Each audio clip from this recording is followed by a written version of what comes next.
What is happening? Welcome to the First Pitch Podcast. I do that every time. I don't know why. What is happening? Welcome to the Plus Pitch Podcast, more pitching podcast from pitcherlist.com. My name is Nick Pollack. Today is June 3rd, and yes, we are going to talk about baseball. By the way, if you don't know, we sell these shirts. They are baseball shirts. It's all in Pride colors. It is June. It is Pride Month. And if you don't know, we actually donate all of the proceeds of that shirt to the Human Rights Campaign. So definitely go and get yourself a shirt now. We don't make a dime on any of these. We don't even put our branding of Pitcher List on it. I think it's just an important shirt for anyone to wear. And I've been giving it out to a lot of my friends who don't really follow baseball, but they just love that shirt, right? It doesn't have, you need to know any fantasy stats or anything else. It just says, hey, look, everybody is welcome here to enjoy this sport. And anyone who wants to argue with me that, oh, we don't need to do that, oh, you're exactly the reason why we do need to do it, okay? So anyone that wants to go get those, we have them in men's, women's, and toddler sizes. Go get those, and I love making that donation to the Human Rights Campaign at the end of every year. Of all the sales that we've made with those shirts. All right. We have Aaron Civale as our lead yesterday. AC powered as he went 5.1 innings, 2 earned runs, 7 hits, 1 walk, and 5 strikeouts in Cincinnati against the Reds. He had a tough first frame and then settled down a bit. Long story short, he's a Toby. I've been waiting for his slider and his curveball to get into action. And it did a bit in this one, 18% usage on the curveball. He had 4 of his 5 strikeouts with that curve. Saved him a little bit in that first inning too.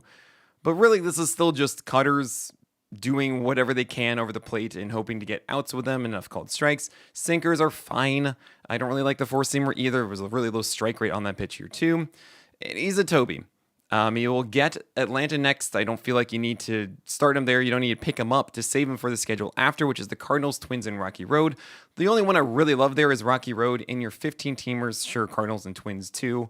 But I really don't think that Civale is the guy that you're going to be thanking for your successful summer. He's just fine. He's a Toby. Logan Webb, ace is going to ace with a King Cole at 34% CSW.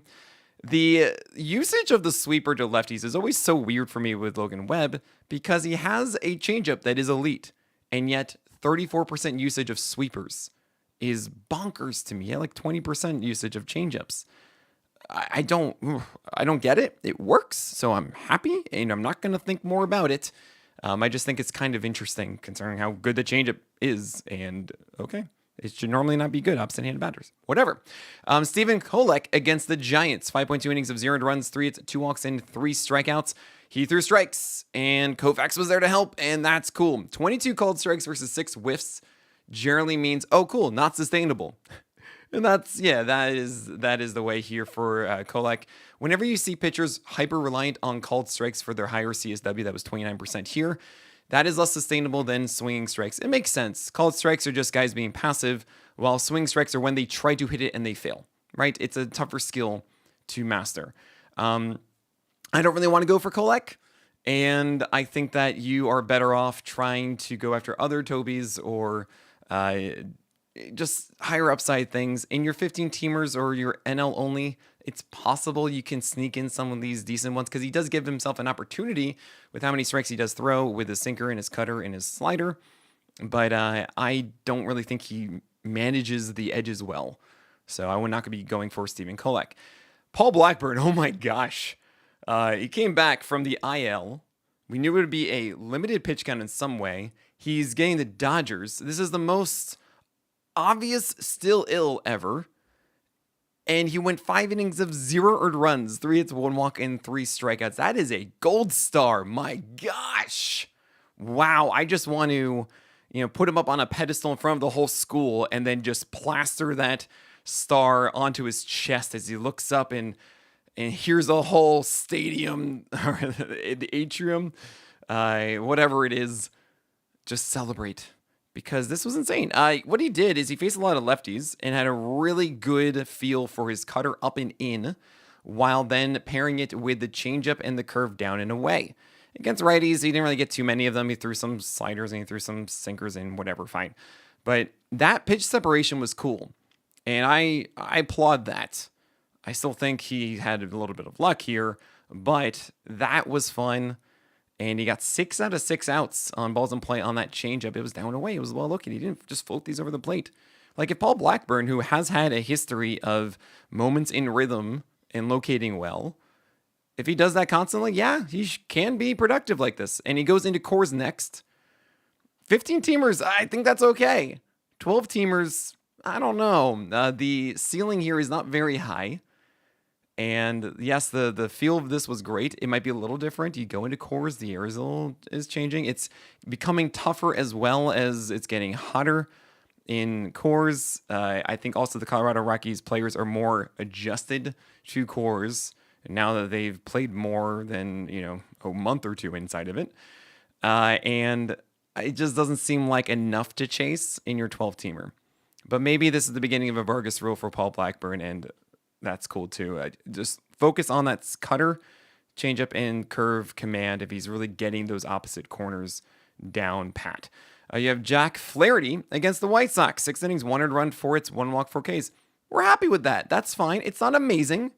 The strikeout's a little bit low, 4 Ks. And yeah, there was some blaming on the White Sox. Why? Because the slider went 1 for 24 whiffs with just a 17% CSW. The 4-seamer had a ton of called strikes over the plate, and they didn't damage it. And this is the second start in a row that we've seen this really high strike rate and good CSW on Jack Flaherty's 4-seamer. A little shocking. It was 91.7, not 93 plus, right? That's what we want to see with Jack Flaherty, 93 plus. Sometimes he gets up to 95 in the past. 91.7 is kind of strange. He might have just been kind of taking it easy, I guess, but the curve was still fantastic at least, and that's good. But I'm just weirded out because generally Jack Flaherty is supposed to be super high CSW on both the slider and the curveball. And then the 4-seamer hoping to get called strikes and not allow too many hits in play. We're not really seeing that. It's a weird mix, and the Cubs are next. I am a little terrified.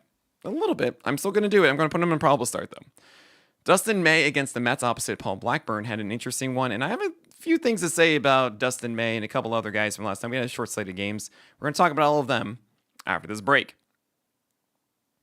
Dustin May against the Mets. 6 innings, 2 earned runs, 6 hits, 2 walks in, 5 Ks. We're super happy with this. We really are. Just 5 whiffs, though. And something that really bothers me watching Dustin May is that he does not have really good command. He is a strike thrower, which is good. 65% strikes on the sinker, the cutter, and the sweeper. That's great. I'm super happy with that. But those are not sinkers on the edges. Those are not sweepers consistently down. Those are not cutters that are jamming batters constantly. It's a lot of just over the plate, and I hope this works. And from the past that we've seen stuff pitchers who just kind of aim middle with the glove a bit, it generally does not stay at a high level. That said, he does get St. Louis and then the Giants and then the Nationals and then the Rockies in course, but still, that could be 4 wins theoretically. I am a little weirded out by the Nationals though, because he is going super sweeper heavy against lefties, and I feel like the Nationals just showed us what's fought, like how they can actually hit right-handed batters. But long story short, Dustin May, the sweeper, yes, it looks so nice. He only had 5 whiffs total. That one whiff that we saw, oh my gosh, it was so good. It was just 1 of 5 whiffs on 88 pitches. And he's still hittable. 6 hits here and 2 walks. So the sinker's not at 97 plus. It's at 94, 95. He's not locating it super well. And the cutter isn't taking off in a way that I want it to in order to encourage those whiffs. And really the 4-seamer can be one as well if he locates it upstairs with a really flat attack angle, but it's not. So we're still working on Dustin May, but I'm slowly getting more involved because he does have a nice schedule now. So yeah, I mean, he's a hold in 12 teamers at this point. Brady Singer against the Brewers. 5 innings of 3 earned runs. 7 base runners, 4 Ks. Got the loss. There wasn't much to salvage in this. I mean, 4 strikeouts, I guess. This was also Milwaukee, and Milwaukee is not a very good offense. Here's the thing. Brady Singer is typically double digits called strikes on the sinker, double digit whiffs on the slider. The very beginning of the year, I had more excitement because it was 4-seamers and cutters actually getting involved, and that was cool. But no, there was those 2 pitches here. Fine. So then you got to have both of those things, right? Well, No, we didn't get that. 5 whiffs, just 5 on the slider. Sure, we got 5 on the sinker too. Okay, so we got 13 total. But no, this is supposed to be slider dominance, and we have not seen slider dominance for a while. Okay, 5 over 45 is not it. And now he gets Arizona and the Tigers and then the Cardinals and the Yankees. I do not want to hold on to Brady Singer. I am moving on completely. Be terrified about that. Herman Marquez, by the way, got a dusty donut with a win. Oh my gosh, you got to win. The Rockies got their 10th win, guys. Oh my gosh. I think it's the 10th. Maybe the 11th. I think it's the 10th. 5 innings, 300 runs, 9 hits, 2 walks, and 6 Ks. That is a dusty of dusty donuts. Let's blow that off there. Okay, 49% strike rate on his most thrown pitch. That is 42% usage of curveballs. But he had 8 whiffs on it. He got through it. Congrats, Herman. You did it. They should celebrate every single win dramatically. You know? It should just be a whole event, and I would be so down for that. Just embrace the fact that you guys are not having a good season. Just really get into it, you know? Joe Ryan got squeezed by the umpire, especially in that last inning. He should have struck out the batter, got a single, then got to a 3-2 count, and then allowed a 3-run homer on a, oh my gosh, 96 up and in 3-2 pitch to Lawrence Butler. I gotta say, this was the last pitch of the second last batter of the 5th for Joe Ryan. 4.2 innings there at that point, and it ended with 5 innings of a win, 400 runs, 6 hits, 3 walks, and 4 Ks. But, I mean, it could have been 1 run pretty easily with a 5th K and 1 fewer hit or 2 fewer hits. The whole thing here is just don't worry about it. He got squeezed. Okay? Cool. Awesome. Joe Ryan is dope and makes us feel dope outside of that weird game. Max Meyer got Rocky Road, and he still couldn't make it work. 5 innings, 400 runs, 10 hits, 1 walk, and 5 Ks. No. It's so painful, but no. Tyler Anderson against the Red Sox in Fenway, 4.1 innings, 500 runs, 7 hits, 2 walks, and 5 strikeouts. 15 whiffs because his changeup is still dope. 12 over 35 whiffs on that pitch. It's just about the the cutter and the 4-seamer avoiding damage. And it didn't do that a ton here. So there you go. He gets the Mariners next. That could work. It's not in the T, so it's in LA. Not really a big fan of that, but Tyler Anderson always has that chance because of that changeup. Jonathan Cannon, well, it takes 4 to 6 weeks of shipping time to get more cannonballs, so we can't really do the 1812 overture for a little bit more time. Maybe I can get expedited shipping against the Royals this week for Jonathan Cannon, but it wasn't good against the Tigers. Of course not. 3 innings of 500 runs, 4 hits, 3 walks, and 5 Ks. Blah, blah, blah, blah. You don't want to do Jonathan Cannon. Richard Fitz, this is a funny thing. I did the list yesterday, as I always do on Mondays, the top 100 starting pitchers, of course. And this one, I had him off the list because he only threw 44 pitches in the previous one. But then I got word from Eric Samolsky during the podcast. Hey, look, Nick, Richard Fitz is going to go 75 to 80 in this game against the Angels. You should actually have him on there because then he gets stretched out. Even though he gets the Yankees twice after, he might like it enough and etc. So fine, put him in. He went 1 inning, 5 runs, 4 hits, 1 walk, 0 Ks across 39 pitches. Well, all right. Yeah, you don't want to go for Fitz now because he gets the Yankees twice. He had a meatball of meatballs of a fastball down the middle to Mike Trout. 3 home runs in that game. Yeah, the whole thing is just not what you want from Richard Fitz, so we don't do that. Also, by the way, I see Market 8, dude, mentioned that Paul Blackburn is going to the bullpen. Thank you for letting me know that one. I did not catch that. I apologize. I do think that Paul Blackburn might get an opportunity at some point again, though. So monitor that with the command. I gotta say, if he's having that command, were they really moving to the bullpen? Just move Tyler McGill to the bullpen. I know, I can't believe I'm saying this, Paul Blackburn over Tyler McGill. But right now, I do not trust Tyler McGill. I just really don't. And he is made for the bullpen. And I've tried so long to get on the Tyler McGill train. And Eno Saris, who's texting me right now, and I have this whole joke like he just finds us. But he will not ever have the command that we want and the slider that we want and the whole thing. So, yeah, I prefer Blackburn right now, I guess, of hey, I can understand how it would work and at least he makes more sense.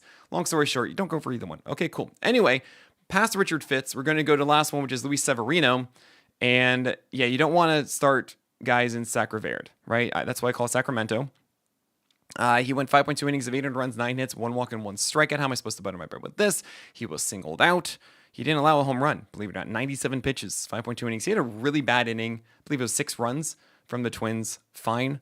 But, You don't really want to start Severino in Sacramento. You don't really want to start him against a good offense. So it's pretty much, 20% of the time that you would start him? Yeah, okay, that's a streamer best. So you don't want to do that. That is it for today. Make sure you monitor the whole Sawyer Gipson-Long thing. If you haven't picked him up yet, you need to do it. I've been saying in the preseason that he is one of my biggest sleepers for this year. His extension is elite. Yes, I don't know how healthy he is, and that is the biggest concern. But 12 teamers, you need to be taking at least a spec ad on Sawyer Gipson-Long. There's also Mick Abel this week, which is going to be really exciting too. This is a fun week of a lot of interesting upside guys. You have like Zoe Matthews. We have the determination of Kyle Harrison and Landon Roop and Hayden Birdsong, because Verlander should be coming back soon, but there's only so much space in that rotation. What are they going to do? It's probably Harrison as of right now getting the outs, but he shouldn't, because I think he's the most sustainable guy with the fastball. I don't know. We'll see. We'll have all these information, all these answers and more by next week. So enjoy it. But thanks so much for listening to this one. Thank you for leaving ratings and reviews on iTunes and Spotify. They go so far for us.